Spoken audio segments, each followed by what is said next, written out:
Kinilig ang fans nina Paolo at Kim matapos mag-viral ang isang video na ibinahagi mismo ni Kim sa kanyang social media.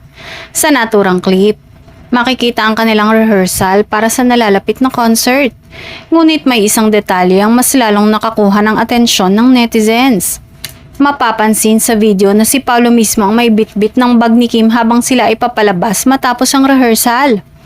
Bagamat simpleng gesture lamang ito para sa iba, agad naman itong binigyang kahulugan ng fans na tila nagpapakita ng pagiging maalaga ng aktor sa dalaga. Dahil dito, umani ng samot-saring reaksyon online ng naturang eksena. May mga netizens na nagsabing ibang level na yan. Habang ang iba naman ay lalong kinilig at sinabing halatang may special na ugnayan ng dalawa kahit wala pa silang direktang inamin sa publiko. Hindi rin nito ang unang pagkakataon na napansin ng sweet gestures ni Paolo kay Kim. Sa mga nakaraang events at projects, ilang beses na rin silang nahuling magkasama at nagpapakita ng natural na closeness na lalong nagpapalakas sa hinala ng kanilang mga taga-suporta. Sa kabila ng lahat ng ito, nananatiling tahimik ang dalawa pagdating sa tunay na estado ng kanilang relasyon. Mas pinipili nilang ituon ng pansin sa kanilang trabaho at sa paghahanda para sa kanilang concert na inaabangan ng maraming fans.